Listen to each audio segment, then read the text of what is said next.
Miss হবে না আপনার পছন্দের টিভি শো। দেখুন জি5 অ্যাপে একদম ফ্রি। তুমি ওনাকে চেকআপে নিয়ে আসবে তো?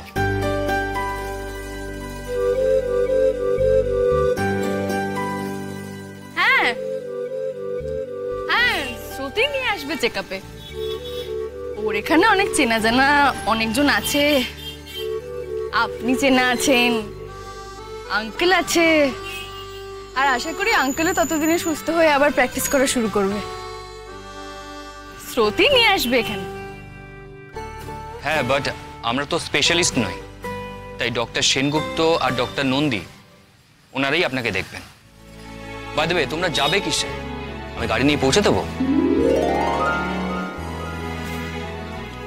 বুঝলে বৌমনি, আমাকে নিতেও গেছিল রথ, আবার দিতেও যাবে রথ।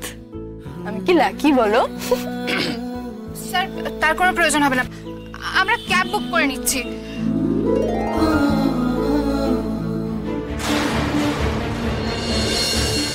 রাই,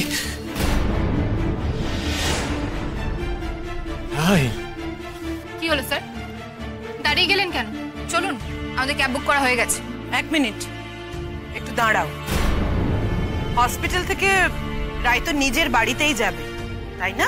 হ্যাঁ, সেখানেই তো নিয়ে যাব, ওর নিজের বাড়িতে, যেখান থেকে ওকে কেউ দূর করে দিতে পারবে না। তুমি হয়তো জানো না স্রোত, বিয়ের পরে মেয়েদের আসল বাড়ি তার হাজবেন্ডের বাড়ি হয়, আর অনির্বাণের বাড়ি এখন রাইয়ের বাড়ি। আমি জানি অনির্বাণদার একটা বাড়ি আছে, কিন্তু সেটাকে তো দিদিভাই নিজের বাড়ি বলা যায় না। দিদিভাই নিজের বাড়ি সেটাই যেখানে দিদিভাই নিজের অধিকারে থাকতে পারবে, মাথা উঁচু করে।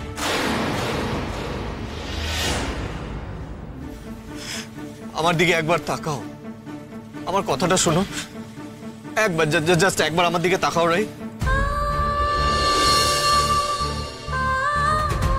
এই দেখো, আমি আমি আমি মরে যাচ্ছি রাই, অনুতাপে, অপরাধ বোধের দগ্ধে আমি শেষ হয়ে যাচ্ছি রাই। প্রত্যেকটা দিন নিজেকে ঘেন্না করে ভেতরে ভেতরে জ্বলছি, মরছি আমি। বিশ্বাস করো রাই, রাই আমি এতটাও খারাপ মানুষ নই রাই। তুমি আমাকে ঘেন্না করে ভেবে মুখ ফিরিয়ে থেকো না রাই, প্লিজ। আমি ভুল করেছি রাই, বারবার ভুল করি আমি মানছি সেটা।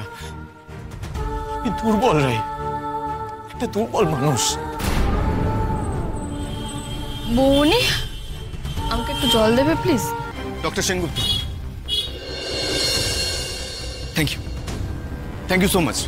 আপনি আমার স্ত্রীকে সুস্থ করে তুলেছেন, আমি আপনার কাছে কৃতজ্ঞ। Thank you so much. এখান থেকে রায়ের দায়িত্ব আমি নিচ্ছি। ইনাফ অনির্বাণদা, ইনাফ। যথেষ্ট নাকামি করেছো। যিনি এই হুইলচেয়ারটা নিয়ে যাচ্ছেন তাকেই নিয়ে যেতে দাও। স্রোত, এইভাবে কথা বলছো কেন তুমি? কারণ আপনার ছেলে বা আপনি এর থেকে ভালো ডিজার্ভ করেন না। এই হসপিটালে এসে না এই সিনক্রেটগুলো করবেন না, বরং বাড়ি যান। স্রোত, তুমি তোমার দিদিভাইয়ের জন্য অনেক করেছো, কিন্তু আমি তোমাকে একটা কথা বলি স্রোত, যে তুমি কিন্তু বারবার এইভাবে আমার আর রায়ের মধ্যে ঢুকতে পারো না।